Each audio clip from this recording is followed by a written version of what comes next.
Now, ancient echoes, a tale of two worlds. Close your eyes and imagine the scent of sandalwood drifting through warm evening air, the gentle sound of temple bells carried on a breeze that has traveled thousands of miles and thousands of years to reach you tonight. There's something magical about discovering that you're not alone in your struggles, that across vast distances and impossible spans of time, other women have walked similar paths, seeking the same quiet peace you're searching for right now. Tonight, I want to share with you a story that unfolded in two very different worlds, yet speaks to the same universal longing for stillness that brought you here. Picture, if you will, two places that couldn't seem more different. In ancient India, around 300 BCE, the Ganges River winds through landscapes dotted with ashrams and meditation groves. The air shimmers with heat and possibility, where wandering seekers move like gentle shadows between sacred spaces, their bare feet knowing every stone, along paths worn smooth by countless pilgrims before them. Now shift your mind's eye westward, to Rome in the same era. Here, marble gleams under a different sun. The streets echo with the purposeful footsteps of citizens navigating a world built on order and achievement. Yet even here, in this empire of ambition, there are quiet corners where something else is stirring, something that whispers of inner territories more vast than any Caesar could ever conquer. What fascinates me, what drew me to this story, is how these two worlds, so separate in geography and culture, were both discovering something profound about the human need for peace.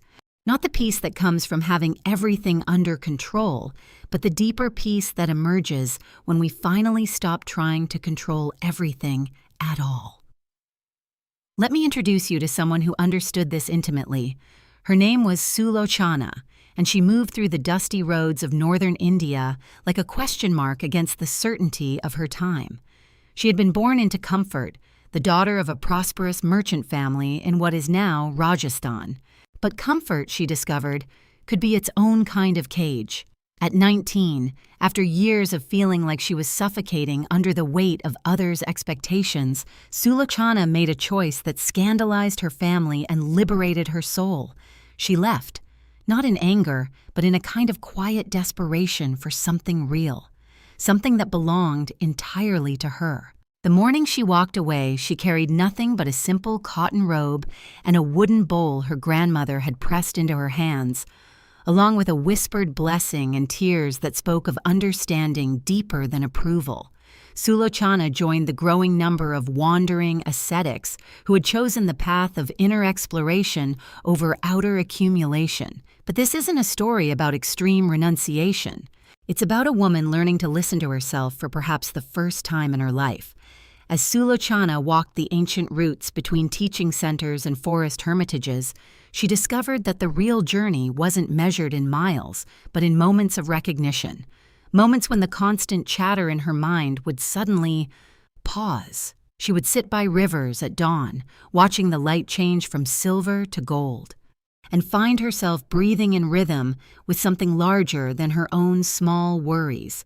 She learned to observe her thoughts the way she might watch clouds, noting their shapes and shadows without needing to chase them or push them away.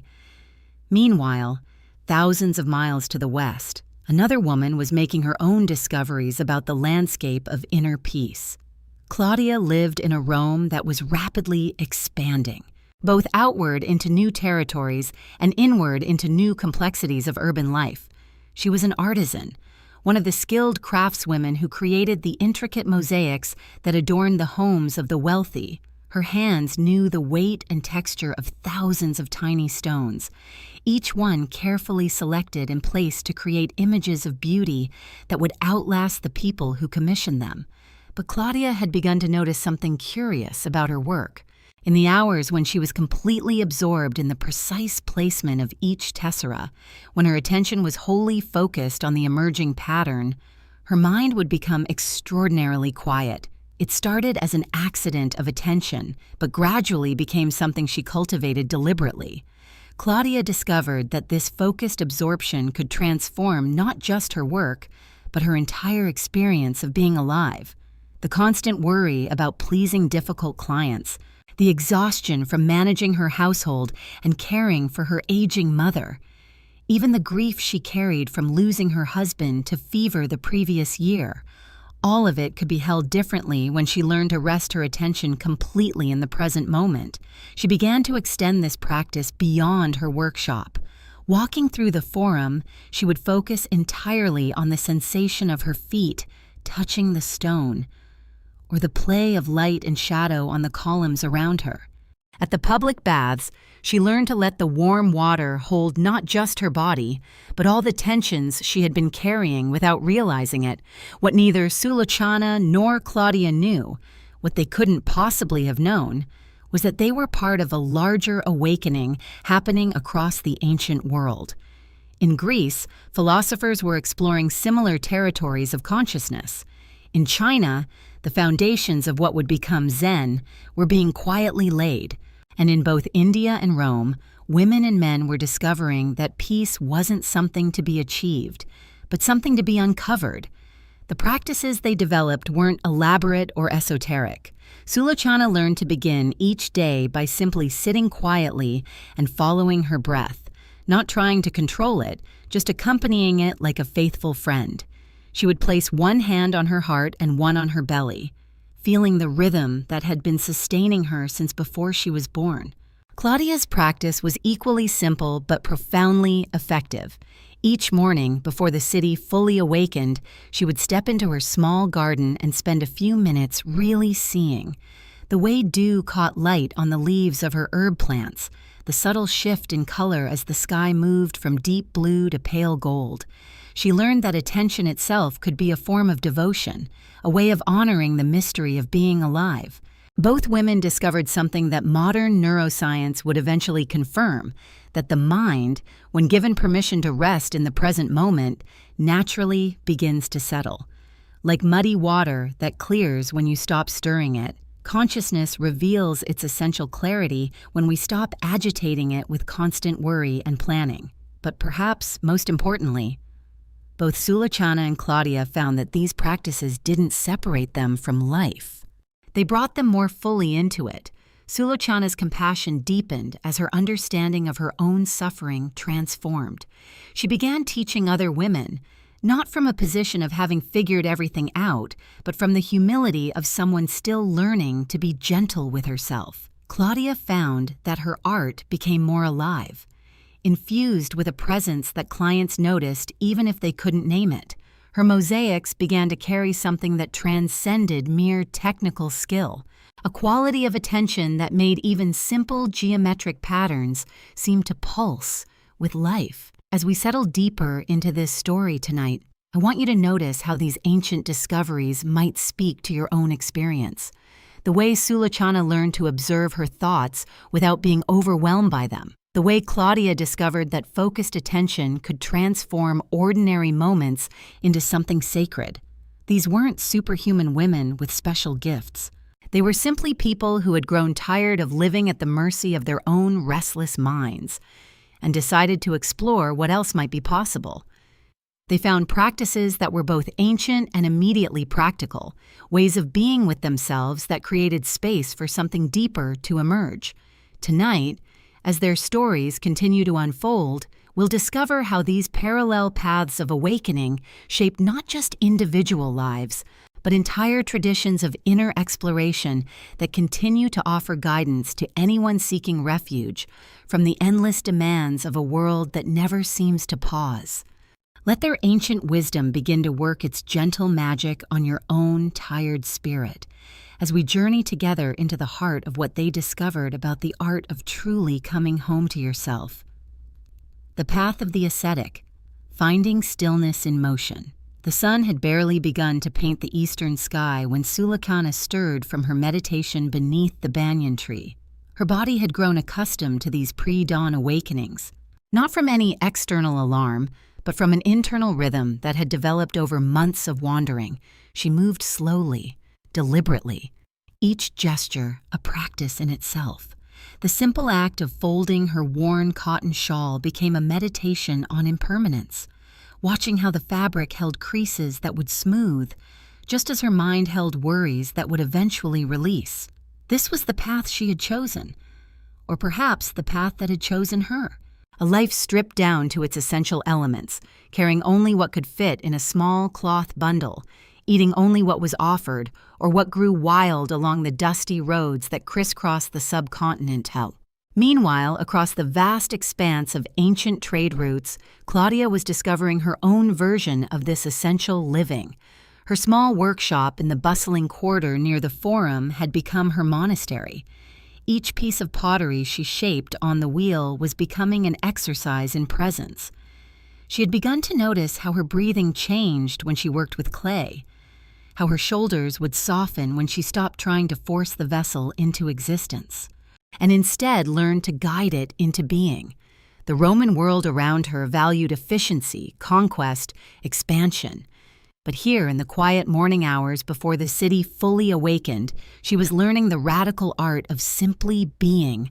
Both women, separated by thousands of miles, were discovering what the wandering teachers of their time were beginning to articulate, that true peace wasn't found in acquiring more, but in needing less, not in controlling every outcome, but in learning to dance with uncertainty. For Sulochana, this meant embracing what her culture was beginning to call aparigraha, non-possessiveness. She had learned that attachment wasn't just about material things. It was about the stories she told herself about how life should unfold, the expectations she carried like invisible baggage, heavier than any physical load. Walking the pilgrim routes between sacred groves and riverside settlements, she encountered other seekers. Some were followers of a teacher who had lived a generation before, a prince who had given up his palace to seek understanding. His teachings were still spreading like ripples across the spiritual landscape of her time. Stories of how he had sat beneath a Bodhi tree until he understood the nature of suffering and its release. She didn't consider herself his follower exactly, but his insights had become woven into the fabric of her daily practice. The understanding that suffering often came not from difficult circumstances themselves, but from the mind's resistance to what was already present, from the constant wanting for things to be different than they were. This wisdom was being tested daily as she walked. When her feet developed blisters on the rocky paths, when the monsoon rains soaked through her simple clothing, when well-meaning villagers offered advice about how a woman should live, suggesting she return to family life, to the safety of conventional expectations. But Sulochana had tasted something in the silence that made these discomforts feel less important than they once had. She had discovered that beneath the surface of her restless mind, beneath the constant commentary and judgment, lay a stillness that didn't depend on external circumstances. This stillness wasn't empty, it was full, rich with awareness, alive with a kind of attention that noticed everything without needing to change anything. The way morning light caught in spider webs, the particular sound of wind through bamboo groves, the feeling of her own breath moving through her body like a gentle tide. Claudia was finding her own version of this richness. Her hands had become more sensitive to the clay's needs. She could feel when it wanted to rise higher, when it needed to rest, when her own impatience was creating tension that the vessel couldn't support. Her customers had begun to comment on a change in her work, a quality they couldn't quite name. The pots seemed to hold space differently, as if they had been made not just with skill, but with a kind of loving attention that infused the clay itself. She was learning what the Stoic philosophers in her city were teaching. Though she had never attended their formal lectures, that wisdom wasn't found in books or theories, but in the quality of presence she brought to each moment, each choice, each breath. Both women were discovering that the spiritual path wasn't about becoming someone different. It was about removing the layers of conditioning that obscured who they had always been. Like Claudia's pots emerging from the kiln, their essential nature was being revealed through a process of patient transformation. For Sulochana, this meant learning to sit with discomfort without immediately seeking escape. When loneliness arose during long stretches of solitary walking, she practiced observing the feeling without feeding it stories about what it meant. When doubt crept in about her unconventional choices, she returned to her breath, to the simple fact of being alive in this moment. The ancient texts that were being composed in her era spoke of this as witness consciousness, the part of awareness that could observe thoughts and emotions without being swept away by them. She was learning to access this witnessing presence not just during formal meditation, but while walking, while eating simple meals, while listening to the concerns of people she met along the way. This practice was transforming how she moved through the world. She found herself listening more deeply, speaking less frequently, but with greater care when she did speak. Her presence had a quality that seemed to offer others permission to slow down, to breathe more fully, to remember something they had forgotten about their own capacity for peace. And in her small workshop, Claudia was discovering that this same quality of attention could transform the most ordinary activities into gateways to the sacred, the rhythm of kneading clay, the patience required for proper drying, the trust needed to place finished pieces into the fire. All of it was becoming a curriculum in surrender, in working with natural processes rather than against them. Both women were learning that the path to inner freedom didn't require dramatic gestures or exotic practices. It was found in the willingness to be fully present to whatever life offered, to meet each moment with curiosity rather than judgment, with acceptance rather than resistance. This was the radical discovery that would echo through centuries, that peace was not a destination to reach, but a way of traveling, not a prize to be won, but a gift that was always available, waiting patiently beneath the surface of even the most chaotic days. The artisan's wisdom, Stoicism in the Roman workshop. And so it was that Claudia discovered what countless women would find in the centuries that followed, that the deepest wisdom often emerged not from grand philosophies, but from the patient attention paid to simple tasks, the steady rhythm of hands at work, the quiet cultivation of presence in ordinary moments. In her workshop near the Subura district, where the sounds of Rome's daily life filtered through narrow windows, Claudia had created something remarkable, not just a place of commerce, but a sanctuary of mindful practice, where each piece of pottery became a meditation, each firing of the kiln an exercise in surrender. The morning light would find her already at her wheel, hands centered in clay that had been prepared the evening before. She had learned to begin each day not with worry about orders to fill or coins to earn, but with a simple acknowledgement. Today, I will meet whatever comes with steady hands and an open heart. This was her version of what the philosophers in the Forum called Stoicism. Though she had never heard the formal teachings, never sat in marble halls debating virtue and wisdom, her understanding came through touch, through the honest feedback of clay that would crack if forced, through the patient tending of fires that could not be rushed. When customers arrived with impossible demands, wanting work finished faster than skill allowed, or complaining about prices that barely covered her materials, Claudia had learned to pause, to feel her feet on the workshop floor, to remember that their urgency was not her emergency.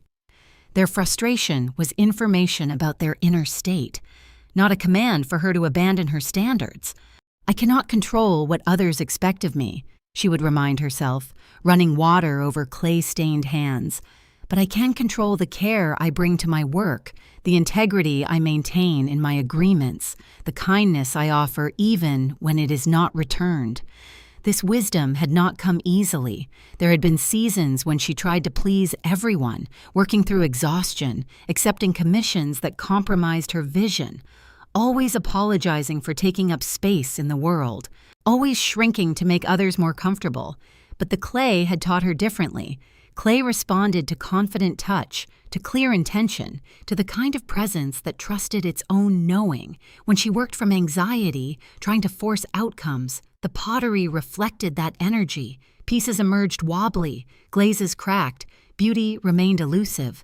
When she worked from centeredness, allowing each vessel to find its own form within her guidance, magic happened. Bowls emerged that seemed to hold light, cups that felt perfect in the palm, platters that transformed simple meals into celebrations. The parallel was impossible to ignore. Her relationship with clay mirrored her relationship with life. Both required the same qualities: patience without passivity, strength without rigidity, acceptance without resignation. In the afternoons, when the workshop grew warm and the clay needed time to rest, Claudia would step into the courtyard she shared with other artisans. Here was another laboratory for practice. Neighbors who borrowed tools and forgot to return them. Children who played too close to drying pottery. Merchants who tried to negotiate prices that would leave her unable to buy materials. Each interaction became an opportunity, not to perfect others, but to perfect her own responses, to notice when her jaw tightened with judgment, when her shoulders rose with defensiveness, when her heart closed with resentment, and to choose again, to breathe space around the difficulty, to respond from wisdom rather than react from wounding. She discovered that peace was not the absence of problems, but the presence of inner stability while problems swirled, like the center of her pottery wheel, which remained still even as everything around it spun.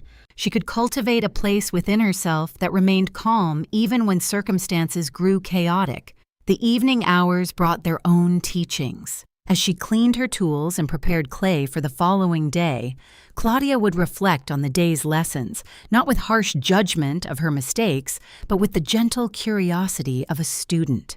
Where did I lose my center today, and how quickly could I return to it? What patterns am I ready to release? What strengths am I ready to claim? Sometimes she would walk to the nearby temple, not seeking favor from the gods, but seeking connection with something larger than her daily concerns.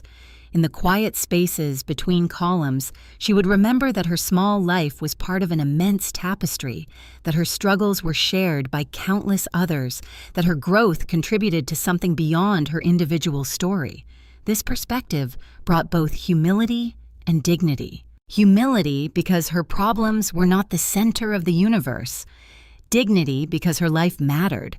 Her choices rippled outward. Her commitment to consciousness served not only herself, but the whole community. The other artisans began to notice something different about Claudia. Not that she never faced difficulties, but that she met them differently, with a quality of presence that seemed to calm the very air around her. When disputes arose in the courtyard, people found themselves bringing their concerns to her, drawn by her ability to listen without taking sides, to offer perspective without giving advice, to hold space for complexity without demanding simple solutions. She was becoming what her culture would call a wise woman, though she felt more like a perpetual student, always learning, always practicing, always discovering new depths in practices that appeared simple on the surface. The seasons turned. Orders came and went. Rome continued its relentless expansion, but in her workshop, Claudia had found something that no empire could conquer, no circumstance could steal, a way of being that transformed ordinary moments into opportunities for growth, everyday challenges into invitations for wisdom, simple work into sacred practice. This was the gift she would pass on, not through formal teaching, but through example, through the quiet radiance of a life lived with intention, through pottery that carried the energy of mindful creation into homes throughout the city, through relationships that modeled what it meant to stay present in the midst of life's inevitable storms. How our sensory immersion, a day in the life, and so their days became, not just lived, but truly felt. For Sulochana, awakening came with the first bird calls, that tentative chirping that starts while darkness still holds the world. She would emerge from whatever shelter the night had offered, a temple courtyard, a grove of sal trees, the covered porch of a generous householder, and step into air that carried the coolness of pre-dawn, that particular dampness that speaks of dew forming on grass, of mist rising from rivers. Her bare feet would meet earth, sometimes dust, sometimes stone. Sometimes the soft give of forest floor, each step a small conversation between skin and ground, a reminder that she belonged to this world, was held by it. Even as she moved through it with nothing but her simple robe and begging bowl, the light would come slowly, painting the eastern sky in layers, deep purple softening to rose, rose warming to gold, and with the light, the world would wake around her, farmers heading to fields, their voices carrying across still air, the creak of cartwheels, the gentle lowing of cattle being led to pasture. She learned to receive it all, without grasping, without pushing away, the pleasant coolness of morning shade, the growing warmth as sun found her shoulders, the way light fell through leaves, creating patterns that shifted and danced, never the same twice. In her Roman workshop, Claudia's mornings began differently, but with equal attention. The sound of her own footsteps on stone floors, still cool from the night, the particular smell of her workspace, clay and water, wood ash from the kiln, the faint metallic scent of glazing materials. She would run her hands along the edge of her work table, feeling for the slight roughness where tools had scored the wood over years of use.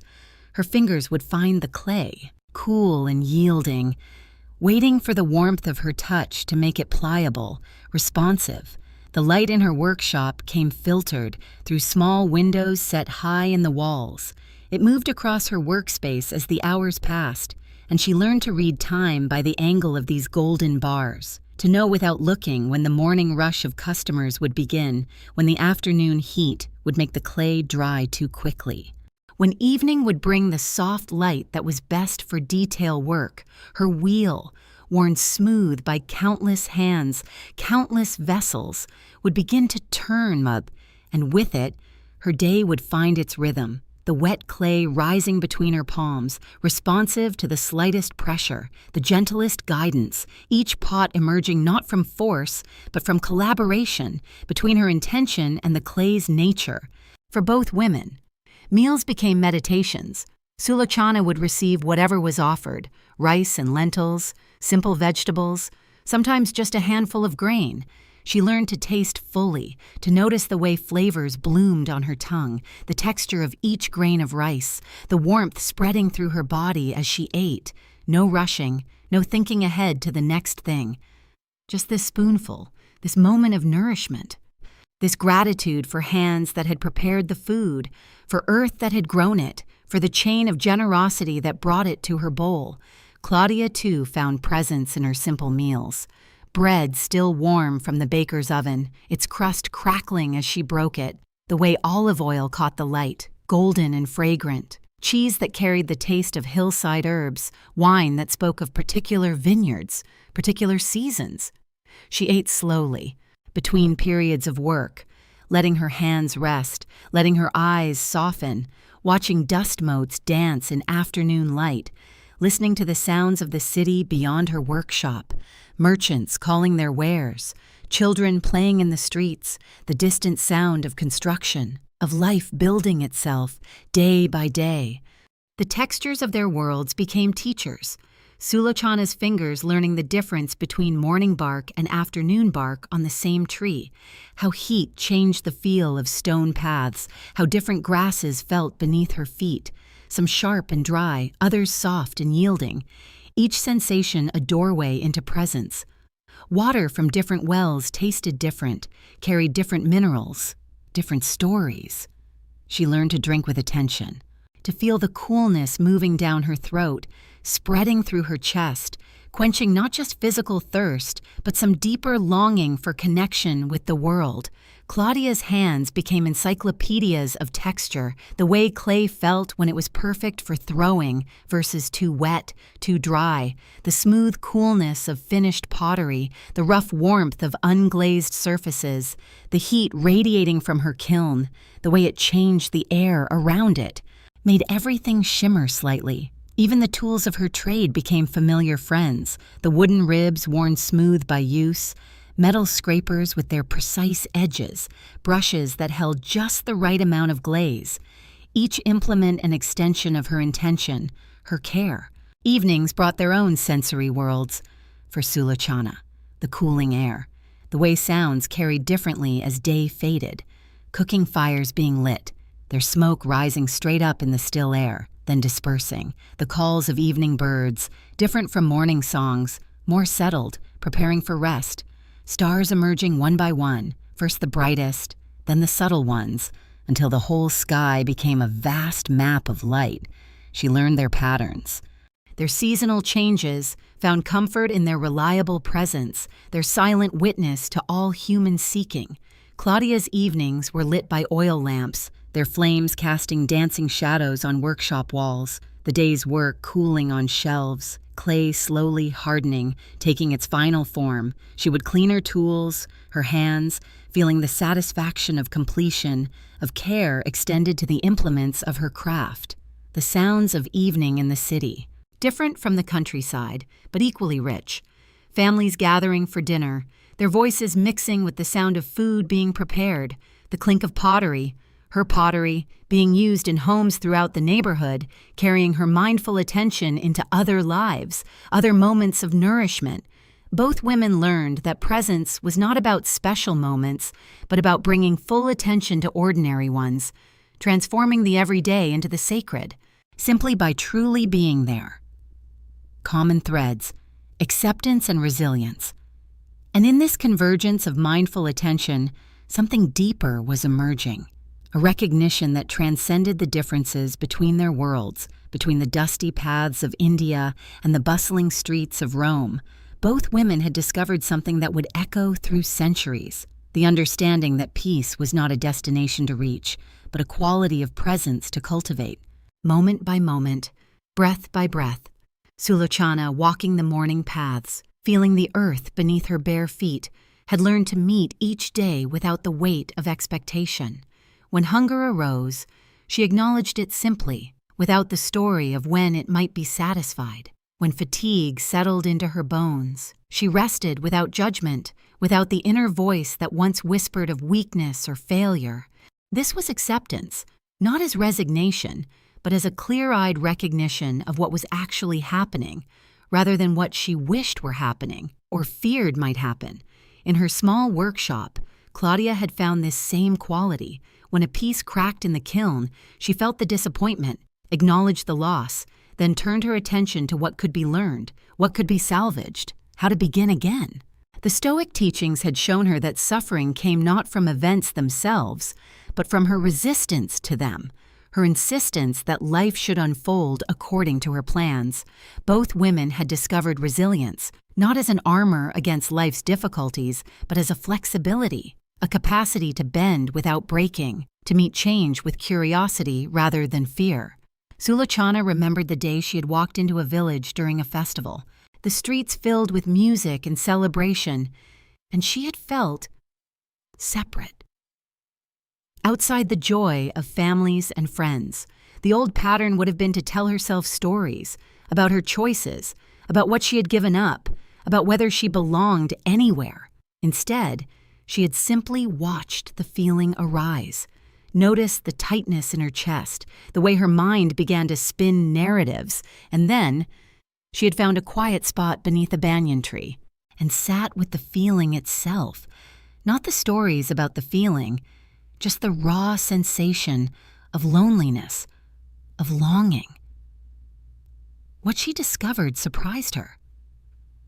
Underneath the story of separation was simply presence, a vast awareness that could hold loneliness without being diminished by it, could witness longing without being consumed by it.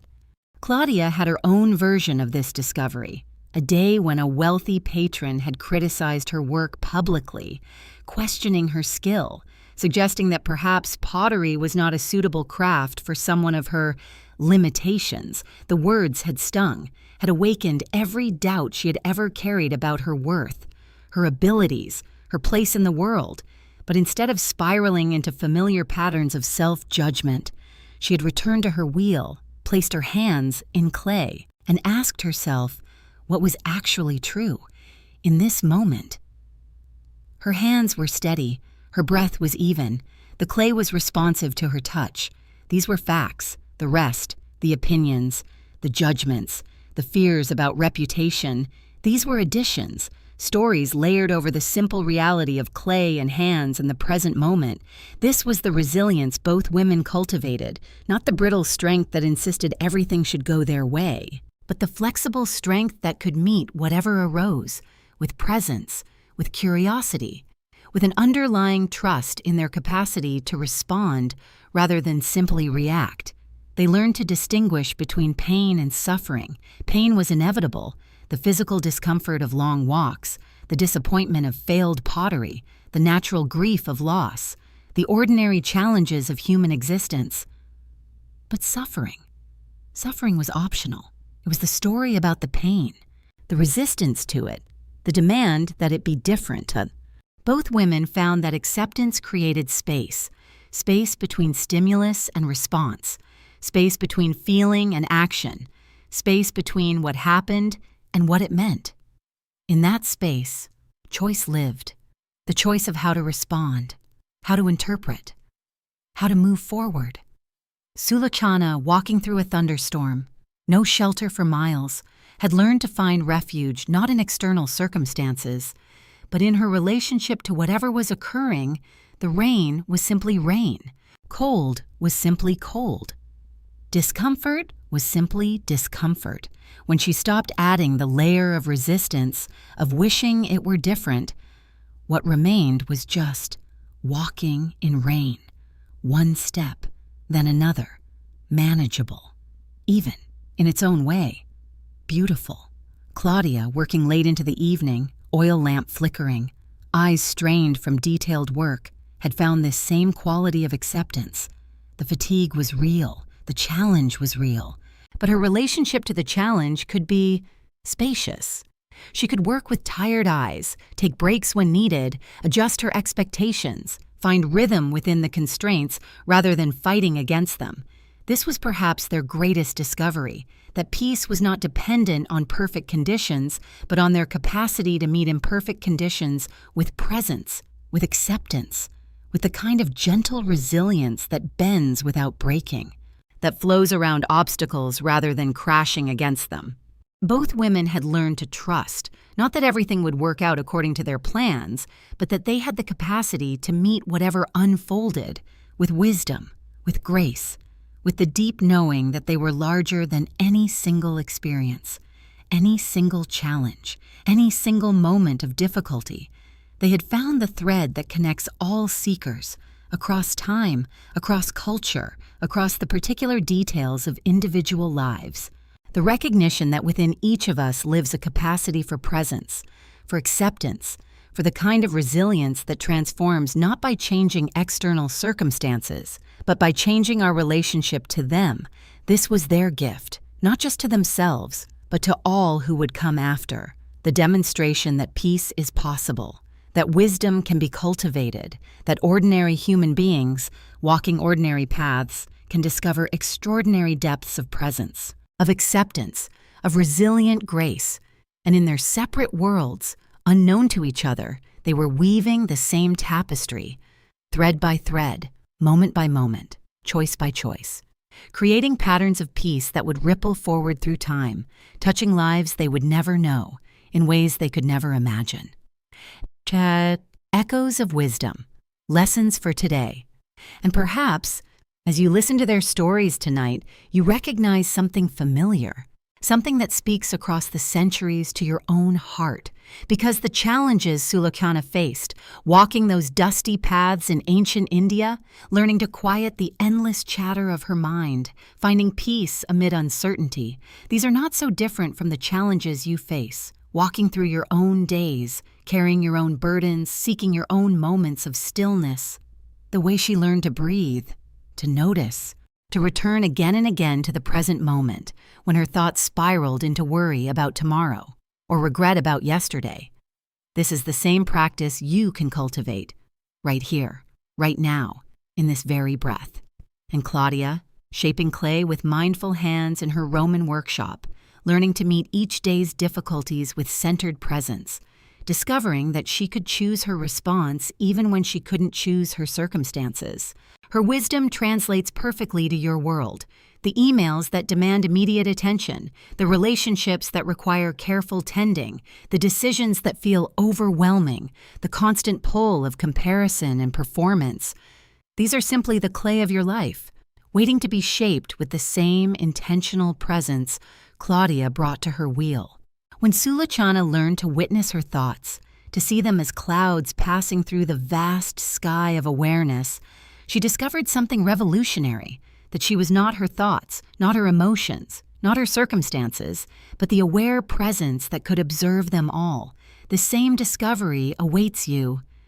In those moments when you catch yourself spiraling, when you remember to pause, to breathe, to step back from the drama of your mind and recognize the spacious awareness that is always here, always peaceful, always whole. When Claudia practiced seeing obstacles as opportunities, transforming her relationship to difficulty itself, she wasn't denying the reality of her challenges. She was choosing to meet them from a place of inner stability rather than reactive fear. You can make this same choice when the day feels too full. When others' needs seem to eclipse your own, when you feel stretched thin and worn down, you can remember Claudia's hands on the clay, steady, patient, trusting the process even when the outcome isn't clear. The mindfulness that Sulakana cultivated, walking meditation on ancient paths, can be practiced on your morning commute, in the grocery store line, while washing dishes or folding laundry. Any ordinary moment can become a doorway to presence. The Stoic wisdom that guided Claudia, accepting what cannot be changed while taking skillful action where change is possible, this becomes your compass for navigating modern complexity, helping you distinguish between what deserves your energy and what you can release. Their morning practices, beginning each day with intention rather than reaction. This is available to you. Those first few minutes before checking your phone, before the demands begin, a sacred space where you can set the tone for everything that follows. Their evening reflections, reviewing the day with compassion rather than judgment, celebrating small victories, learning from difficulties without harsh self-criticism. This gentle practice of self-witnessing can transform your relationship to your own experience. The way they both learn to find the sacred in the ordinary, to discover depth in simple tasks, to cultivate gratitude for small pleasures. This is perhaps their greatest gift to you, the recognition that you don't need to change your life. You need to change your relationship to your life. Because peace isn't found in perfect circumstances. It's found in perfect presence to whatever circumstances arise. And presence is always available in this breath, in this moment, in this choice to return to awareness. Their stories remind you that you are part of an ancient lineage of seekers and practitioners, of ordinary people discovering extraordinary wisdom, of women who refuse to let the world's chaos disturb their inner peace. You carry their DNA, not just biological, but spiritual, the same capacity for awareness, for resilience, for choosing love over fear, for finding stillness in the storm, for cultivating wisdom in the midst of uncertainty. Their practices become your practices. Their discoveries become your inheritance. Their courage to keep choosing presence, to keep returning to peace, to keep trusting the process. This becomes your path forward. And just as they couldn't have imagined how their choices would ripple forward through time, you can't know how your own cultivation of presence, your own moments of choosing peace over reactivity, your own small acts of mindful living will touch lives you'll never meet in ways you'll never know. Tonight, as you let their stories settle into your heart, you might notice that the same awareness that guided them is present in you right now. Witnessing these words, breathing this breath, resting in this moment, you might feel the invitation to carry their wisdom into tomorrow, to meet your challenges with Sulakana's patient presence, to shape your responses with Claudia's mindful intention, to remember that peace is not a destination, but a way of traveling. Their ancient wisdom, tested by time, proven by practice, becomes your modern medicine for overwhelm, for comparison, for the endless doing that forgets the being, for the performance that exhausts the soul. You don't need to become someone else. You need to become more fully yourself, the aware, peaceful, resilient being you already are, beneath all the roles, beyond all the expectations, in the quiet center that no external storm can touch. And in this recognition, this remembering, their stories complete their purpose, bridging centuries to remind you that wisdom is your birthright, that peace is your nature, that presence is your power, the same tapestry they began weaving, thread by thread, moment by moment, continues through you, in your choices, in your breath, in your gentle return to this eternal now. Gentle slumber, finding peace within, the same tapestry they began weaving, thread by thread but moment by moment, continues through you, in your choices, in your breath, in your gentle return to this eternal now. And as their stories settle into the deeper chambers of your heart, like seeds finding fertile ground in winter soil, you can feel something ancient and knowing stirring within, the same recognition that dawned for Sulochana beneath the Bodhi tree, the same understanding that bloomed for Claudia at her potter's wheel. It whispers that you too carry this capacity, this birthright of presence, woven into the very fabric of who you are, waiting not for perfect conditions, not for tomorrow's promises, but for this breath, this heartbeat, this singular moment of allowing. Picture now, if you will, a vast garden that exists beyond time, where all the women who have ever sought peace, who have ever paused in their busy lives to remember what matters, gather in quiet communion. Here walks Sulochana, her bare feet blessing the earth, her eyes soft with the wisdom of acceptance, no longer seeking anything, simply being. Her presence a gentle reminder that home was never a destination, but a way of dwelling in each step.